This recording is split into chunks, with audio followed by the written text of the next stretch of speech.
আসসালামু আলাইকুম সুপ্রিয় শিক্ষার্থী বন্ধুরা, আশা করি তোমরা সবাই ভালো। ভিডিওটি শুরু করার আগে এখনো যারা ভাই চ্যানেলটি এডুকেশন উইথ সাগর চ্যানেলটি সাবস্ক্রাইব করেনি, বিশ্ববিদ্যালয়ের ভর্তি তথ্য সবার আগে এই পেজে সাবস্ক্রাইব করে পাশে থাকো। তো ধন্যবাদ সবাইকে। তো তোমরা দেখো, খুলনা বিশ্ববিদ্যালয়ের আবেদনের যোগ্যতা তোমার খুলনা বিশ্ববিদ্যালয়ে কি যোগ্যতা থাকলে তুমি আবেদন করতে পারো। তোমার এসএসসি হতে হবে 2021 এবং 22 এবং এইচএসসি হতে হবে 2023 এবং 24 এবং খুলনা বিশ্ববিদ্যালয় কিন্তু সেকেন্ড টাইম আছে।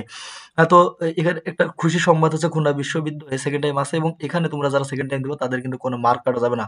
চট্টগ্রামে কিন্তু যারা সেকেন্ড টাইম দেবে তাদের কিন্তু 3 মার্ক কাটা যাবে, কিন্তু খুলনাতে কোনো সেকেন্ড টাইমে কোনো মার্ক কাটা যাবে না। এবং কিছু শর্ত রয়েছে, ইউনিট ভিত্তিক কিছু শর্ত রয়েছে। তো আবেদনের যোগ্যতা দেখো, তো এ এবং বি ইউনিট যেহেতু দুইটা হচ্ছে বিজ্ঞান বিভাগের শিক্ষার্থীদের জন্য, তো এই ইউনিটটি রয়েছে বিজ্ঞান প্রকৌশল ও প্রযুক্তিবিদ্যা স্কুল এবং এখানে আবেদন করার জন্য তোমার সর্বনিম্ন জিপিএ এসএসসি তে এবং এইচএসসি তে তোমার হচ্ছে জিপিএ 4 করে তোমার সর্বমোট জিপিএ যদি 8 হয় তাহলে কিন্তু তুমি এখানে আবেদন করতে পারবে। এবং বি ইউনিটে রয়েছে জীববিজ্ঞান স্কুল এবং এখানে সর্বমোট জিপিএ তোমার এসএসসি এবং এইচএসসি তে সর্বনিম্ন জিপিএ তোমার 3.5 করে তোমার যদি মোট জিপিএ 8 হয় তাহলে কিন্তু তুমি আবেদন করতে পারবে। এবং এখানে আবেদন করার জন্য তোমার এইচএসসি এর কিছু শর্ত রয়েছে।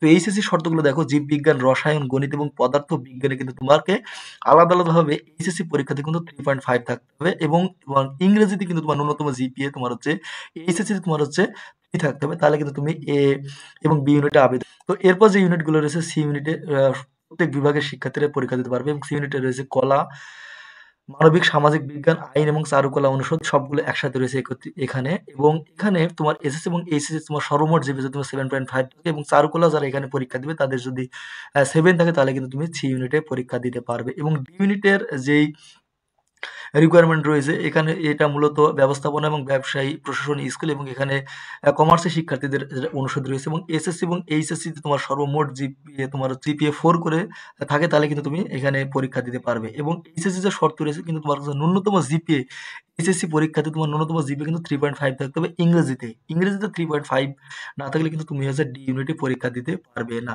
তো ডি ইউনিটে কিন্তু সবাই পরীক্ষা দিতে পারবে এবং ডি ইউনিটে পরীক্ষা দেওয়ার জন্য কিন্তু তোমার আহ আলাদা করে ইংরেজি তোমার হচ্ছে 3.5 থাকতে হবে এবং এসএসসি এবং এইচএসসি কিন্তু তোমার হচ্ছে জিপিএ 4 করে থাকা লাগবে। একটু আমরা যদি মানবন্টন নিয়ে কথা বলি, খুলনা বিশ্ববিদ্যালয়ের মানবন্টন এবার কিন্তু 100 নম্বরের পরীক্ষা হবে এবং এবারই কিন্তু প্রথম খুলনা বিশ্ববিদ্যালয়ে লিখিত পরীক্ষা হবে। এবং খুলনা বিশ্ববিদ্যালয়ে 100 মার্কের মোট পরীক্ষাটা অনুষ্ঠিত হবে, 60 মার্ক এমসিকিউ এবং 40 কিন্তু লিখিত। 60 এমসিকিউ এর জন্য কিন্তু 45 মিনিট সময় দেওয়া থাকবে এবং 40 এমসিকিউ এর জন্য কিন্তু 40 লিখিতর জন্য কিন্তু 45 মিনিট সময় দেওয়া থাকবে। মোট সময় কিন্তু 90 মিনিট থাকবে। এবং প্রতিটি প্রশ্ন যদি তুমি নেগেটিভ খাও বা ভুল করো তাহলে কিন্তু তোমার 0.25 করে কাটা যাবে। এবং মানবন্টন এই ইউনিটে যদি আমরা একটু দেখি, এই ইউনিটে মানবন্টন যে 60 এমসিকিউ রয়েছে, এটা পদার্থ থেকে 20, রসায়ন থেকে 20 এবং ম্যাথ থেকে কিন্তু থাকবে হচ্ছে 20। এবং লিখিত যেটা রয়েছে সেটা হচ্ছে ইংরেজি, গণিত এবং আইসিটি থেকে কিন্তু থাকবে তোমার হচ্ছে 40 মার্কের হচ্ছে লিখিত প্রশ্ন অ্যান্সার করতে হবে। তো এখানে 8টি প্রশ্ন থাকবে, 8টি প্রশ্নের মধ্যে যে কোনো 5টি প্রশ্নে অ্যান্সার করতে হবে এবং প্রত্যেকটি প্রশ্নের মান কিন্তু থাকবে হচ্ছে 8 করে। তো এরপরে যে বি ইউনিটটা রয়েছে, বি ইউনিটের মান বন্টন এখানে হচ্ছে যে 60 এমসিকিউ রয়েছে, এখানে কিন্তু রসায়ন, পদার্থ, ম্যাথ, বায়োলজি এখানে কিন্তু 12টি করে এমসিকিউ এর উত্তর দিতে হবে। এবং বায়োলজি থেকে কিন্তু থাকবে 15 এমসিকিউ। ইংলিশ থেকে থাকবে হচ্ছে 9টি এমসিকিউ। এবং লিখিত পরীক্ষায় যেখান থেকে প্রশ্ন হবে, ফিজিক্স থেকে 8, কেমিস্ট্রি থেকে 8, ম্যাথ থেকে 8 এবং বায়োলজি থেকে কিন্তু থাকবে 10 এবং ইংলিশ থেকে থাকবে তোমার হচ্ছে 6। এখানে একটু শর্ত রয়েছে এ এবং বি ইউনিটের জন্য। এমসিকিউ থেকে যদি 30% মার্ক না পাই তাহলে কিন্তু তোমার লিখিত খাতা দেখবে না। তো লিখিত খাতা দেখার জন্য কিন্তু 60টি এমসিকিউ এর মধ্যে বা 60 মার্কের মধ্যে কিন্তু তোমাকে 30 মার্ক অবশ্যই পেতে হবে। 30 মার্ক না পেলে কিন্তু তোমার হচ্ছে লিখিত তোমার খাতা হচ্ছে দেখবে না। এরপর রয়েছে সি ইউনিট তে তোমার হচ্ছে আলাদাভাবে বাংলা, ইংলিশ এবং জিকে তোমার সর্বমোট এমসিকিউ থাকবে হচ্ছে 60, 20 করে। এবং ইংলিশ এবং বাংলাতে কিন্তু তোমার থাকবে হচ্ছে 40 লিখিত এমসিকিউ, 40 লিখিত। তো সি ইউনিটের মানবন্টন একদমই সোজা, বাংলা, ইংলিশ এবং জিকে থেকে থাকবে তোমার হচ্ছে 60 এবং বাংলা এবং ইংলিশ থেকে কিন্তু থাকবে হচ্ছে 40, যেই লিখিত রয়েছে সেই 40 লিখিত। এরপর হচ্ছে ডি ইউনিট। ডি ইউনিটের জন্য ইংরেজি ভাষা ও ব্যাকরণ থেকে থাকবে তোমার হচ্ছে 45, গণিত এবং বিশ্লেষণ ধর্মী দক্ষতা থেকে থাকবে হচ্ছে 20 এবং থাকবে সাধারণ ও ব্যবসা বিষয়ক জ্ঞান থেকে থাকবে তোমার হচ্ছে 20 এবং লিখিত যেই 15 থাকবে, এখানে লিখিত 15 মার্ক থাকবে, ব্যবসায় লিখন এবং সাধারণ লিখন থেকে থাকবে তোমার হচ্ছে 15। তাহলে ডি ইউনিটের মানটা কি, ইংরেজি এবং এই ভাষা ও ব্যাকরণ রয়েছে এখান থেকে থাকবে তোমার হচ্ছে 45টি এমসিকিউ। গণিত এবং বিশ্লেষণ ধর্মী দক্ষতা থেকে থাকবে হচ্ছে 20, সাধারণ ও ব্যবসায়ী বিষয়ক জ্ঞান থেকে থাকবে তোমার হচ্ছে 20 এবং ব্যবসায় লিখন এবং সাধারণ জ্ঞান লিখন থেকে থাকবে হচ্ছে তোমার হচ্ছে 7.5 করে, দুটা থেকে থাকবে তোমার 15। তো এখানে মোট 100 এর মধ্যে 85টি এমসিকিউ থাকবে এবং 15 কিন্তু লিখিত মার্ক থাকবে। তো এই হলো খুলনা বিশ্ববিদ্যালয়ের সর্বশেষ মানদণ্ডের নতুনগুলো আপডেট আসলে অবশ্যই তোমাদের মোহাম্মদ দানিশ বিজ্ঞান ও প্রযুক্তি বিশ্ববিদ্যালয় কিন্তু তারা তাদের ওয়েবসাইটে আলাদাভাবে তাদের ভর্তি বিজ্ঞপ্তি প্রকাশ করে দিয়েছে এবং তারা গতকালকে যে বিজ্ঞপ্তি প্রকাশ করে দিয়েছে তারা তাদের বলতেছে তারা 2রা ফেব্রুয়ারি থেকে 6 মার্চের মধ্যে কিন্তু তারা তাদের হচ্ছে যে প্রাথমিক আবেদন সেই প্রাথমিক আবেদন কিন্তু এই 2রা ফেব্রুয়ারি থেকে 6 মার্চের মধ্যে প্রাথমিক আবেদনটি চলবে এবং কেন্দ্র কিন্তু হাস্টেই হবে। হাস্টে নিজস্ব ক্যাম্পাসে গিয়ে তোমাদের পরীক্ষাটি দিতে হবে এবং চূড়ান্ত পরীক্ষার যে তারিখ দিয়ে তারা বলতেছে 21, 22, 23, 24 এপ্রিল মাসে কিন্তু চূড়ান্ত পরীক্ষাটি তাদের অনুষ্ঠিত হবে এবং দানিশ বিজ্ঞান ও প্রযুক্তি বিশ্ববিদ্যালয় কিন্তু তারা তাদের সেকেন্ড টাইম এবার থাকবে। তো এই হলো সর্বশেষ আপডেট। তো গুচ্ছে 20টি বিশ্ববিদ্যালয়ের পরীক্ষা হওয়ার কথা ছিল, তো হাজী মোহাম্মদ দানেশ বিজ্ঞান ও প্রযুক্তি বিশ্ববিদ্যালয় এটি যদি বের হয়ে যায় তাহলে কিন্তু 19টি বিশ্ববিদ্যালয়ের পরীক্ষা এবার অনুষ্ঠিত হবে এবং ইতিমধ্যে কিন্তু তোমাদের যে গুচ্ছের যেই চূড়ান্ত পরীক্ষার তারিখ কিন্তু ঘোষণা হয়েছে। গত পরশু কিন্তু 19টি বিশ্ববিদ্যালয়ের ভিসি ভার্চুয়ালে তারা তাদের মিটিং করেছে এবং সেখানে বলেছে তারা কিন্তু গুচ্ছের পরীক্ষাটি অনুষ্ঠিত হবে। তো হাজী মোহাম্মদ দানেশ বিজ্ঞান ও প্রযুক্তি বিশ্ববিদ্যালয় এখনো তাদের পূর্ণাঙ্গ যে ভর্তি সার্কুলার প্রকাশ করেনি। তো তোমাদের গত বছর বা যখন তারা গুচ্ছে ছিল না তখন কিভাবে তারা পরীক্ষাটি নিত সেই সম্পর্কে তোমাদের এখন জানাবো।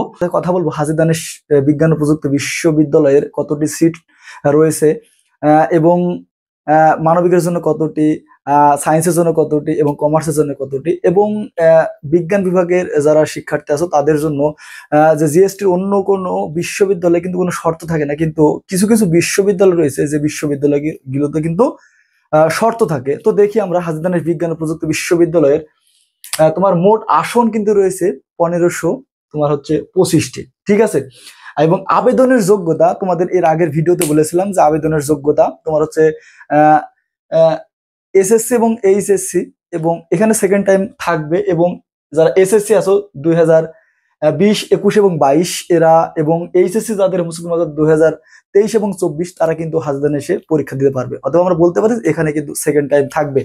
এবং আবেদনের যোগ্যতা যদি দেখি তাহলে জিএসটির যেই শর্ত রয়েছে সেম ক্যাটাগরির শর্ত দিয়েছে। এখানে কিন্তু বিজ্ঞান বিভাগের জন্য কিন্তু রয়েছে এসএসসি এবং এইচএসসি দুই বিভাগ মিলিয়ে কিন্তু তোমার হচ্ছে 8 থাকতে হবে এবং মানবিকে তোমরা যারা রয়েছে মানবিকের জন্য এসএসসি এবং এইচএসসি দুই বিভাগ মিলিয়ে কিন্তু তোমাদের হচ্ছে 3 করে তোমার 6 থাকা লাগবে এবং যারা ব্যবসা শাখায় রয়েছে বা সি ইউনিটে যারা তোমরা জিএসটি তে পরীক্ষা দেবে তাদের জন্য কিন্তু তোমার শর্ত রয়েছে 3 করে 6.6.5 থাকা লাগবে।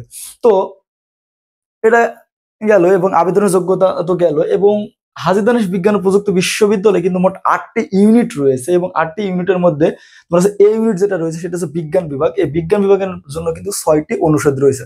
তো আমরা দেখি 6টি অনুষদ কি কি। প্রথমে যে অনুষদটি রয়েছে কিন্তু এগ্রিকালচার অনুষদ এবং এখানে কিন্তু তোমার হচ্ছে 300টি সিট রয়েছে এবং ফিশারিজ অনুষদে সিট রয়েছে তোমার 80টি এবং ভেটেরিনারি অ্যান্ড অ্যানিমেল সায়েন্সে কিন্তু তোমার হচ্ছে সিট রয়েছে 80টি এবং এখানে কিন্তু একটি শর্ত দিয়েছে জিএসটি। তো জিএসটি কি শর্ত দিয়েছে আমরা দেখি যে যাদের এইচএসসিতে কিন্তু 3.50 থাকা লাগবে তোমার হচ্ছে বায়োলজিতে এবং এই বায়োলজিতে এবং জিএসটিতে কিন্তু অনেকে তোমরা অনেক সাবজেক্টে কিন্তু বেশি দাগে তোমার হচ্ছে কি নেগেটিভ খেয়ে যাও, কিন্তু এখানে জিএসটি একটা শর্ত দিয়েছে যে তোমার হচ্ছে এগ্রিকালচার ফিশারিজ যে অনুষদ রয়েছে এবং এই 3টে অনুষদে কিন্তু তোমার হচ্ছে বায়োলজি তো মাস্ট থাকা লাগবে এবং হচ্ছে বায়োলজি তোমার দাগানো লাগবে এবং বায়োলজিতে কিন্তু কোনো নেগেটিভ মার্ক থাকা যাবে রয়েছে। আমরা একটু দেখি যদি কম্পিউটার সায়েন্স, এই কম্পিউটার সায়েন্স অনুষদে তোমার হচ্ছে সাবজেক্ট রয়েছে 3টি এবং এখানে কিন্তু 150টি সিট রয়েছে এবং তোমার জিএসটি শর্ত কি দিয়েছে তোমার এইচএসসি তে তোমার হচ্ছে ম্যাথ যে সাবজেক্ট রয়েছে ম্যাথে কিন্তু তোমার 3.50 থাকা লাগবে এবং হচ্ছে তোমার জিএসটি পরীক্ষাতে কিন্তু তোমার ম্যাথে অ্যান্সার দিতে হবে। তাহলে আমরা কি দেখলাম যে সায়েন্স অ্যান্ড টেকনোলজিতে 210টি সিট রয়েছে, এই 10টি সিটের জন্য তোমাকে হচ্ছে কি যে এইচএসসি তে তোমার হচ্ছে 3.50 থাকা লাগবে ম্যাথে এবং জিএসটি তোমাকে মাস্ট তোমার হচ্ছে ম্যাথে কিন্তু অ্যান্সার করতে হবে। এবং যে পরের বিষয়টা যদি আমরা দেখি পরে রয়েছে ইঞ্জিনিয়ারিং অনুষদ। এই ইঞ্জিনিয়ারিং অনুষদে কিন্তু 5টি সাবজেক্ট রয়েছে এবং সেম এখানে শর্ত সেম। এই ইঞ্জিনিয়ারিং অনুষদে তোমার সাবজেক্ট রয়েছে হচ্ছে তোমার 210টি এবং এখানে ম্যাথের উত্তর করতে হবে। ম্যাথে কিন্তু তোমার হচ্ছে নেগেটিভ মার্ক থাকা যাবে না। নেগেটিভ মার্ক যদি তোমরা খেয়ে অ্যাপ্লাই করার জন্য কিন্তু তোমরা সিলেক্টেড হবে না। এরপরে যদি আমরা দেখি বিজ্ঞান অনুষদ, তাহলে বিজ্ঞান অনুষদ যদি আমরা একটু দেখি, বিজ্ঞান অনুষদে কিন্তু তোমার হচ্ছে 4টি সাবজেক্ট রয়েছে, ফিজিক্স, কেমিস্ট্রি, ম্যাথ এবং বায়োলজি। এবং এখানে শর্ত হচ্ছে যদি তুমি বিজ্ঞান অনুষদে তুমি যদি কেমিস্ট্রিতে হাজি দানেশে 65টি সিট রয়েছে, এবং যদি তুমি হাজি দানেশ কেমিস্ট্রিতে পড়তে যাও তাহলে তোমার শর্ত এইচএসসি তে তোমার হচ্ছে কেমিস্ট্রিতে তোমার 3.50 থাকা লাগবে, এবং কিন্তু জিএসটি তে কিন্তু তুমি হচ্ছে কেমিস্ট্রিতে নেগেটিভ মার্ক খেতে পারবা না। এবং বাকি যে সাবজেক্টগুলো রয়েছে ফিজিক্স, ম্যাথ এবং স্ট্যাট, ফিজিক্সের জন্য সাবজেক্ট রয়েছে 65টি, ম্যাথের জন্য 70টি এবং স্ট্যাটিস্টিক্সের জন্য কিন্তু রয়েছে 70টি। এবং এখানে তারা শর্ত দিয়েছে যে এইচএসসি তোমাকে ম্যাথে 3.50 থাকা লাগবে, এবং জিএসটি তে অবশ্যই তোমাকে ম্যাথ অ্যান্সার করতে হবে। তাহলে তোমরা দেখলা যে হাজী দানেশ বিজ্ঞান ও প্রযুক্তি বিশ্ববিদ্যালয়ে জিএসটির মধ্যে থাকলেও কিন্তু এখানে বিভিন্ন শর্ত তারা জুড়ে দিয়েছে, যে অন্য বিশ্ববিদ্যালয় না, যে একজন বাংলা দাগিয়েও কিন্তু ইঞ্জিনিয়ারিং সাবজেক্ট পেয়ে যায়, ইংলিশ দাগিয়েও কিন্তু ইঞ্জিনিয়ারিং সাবজেক্ট পেয়ে যায়। এখানে কিন্তু এরকম কোনো কিছু চলবে না। তারা স্পষ্ট জানিয়ে দিয়েছে যে এখানে তোমাকে ম্যাথ এবং হচ্ছে বায়োলজি কিন্তু এখানে দাগানো লাগবে যদি ইঞ্জিনিয়ারিং সাবজেক্টগুলো তোমার পেতে চাও। এরপরে আমরা দেখি যদি বি ইউনিট রয়েছে, বি ইউনিট তো মানবিক শাখার জন্য, এবং মানবিক এখানে যদি আমরা সিট দেখি, তো মানবিকে ইংরেজি রয়েছে, ইংরেজির জন্য রয়েছে 50টি সিট, সমাজ বিজ্ঞানের জন্য রয়েছে 30টি সিট, এবং অর্থনীতির জন্য রয়েছে 70টি সিট, এবং ডেভেলপমেন্ট স্টাডিজ জন্য রয়েছে 34টি সিট।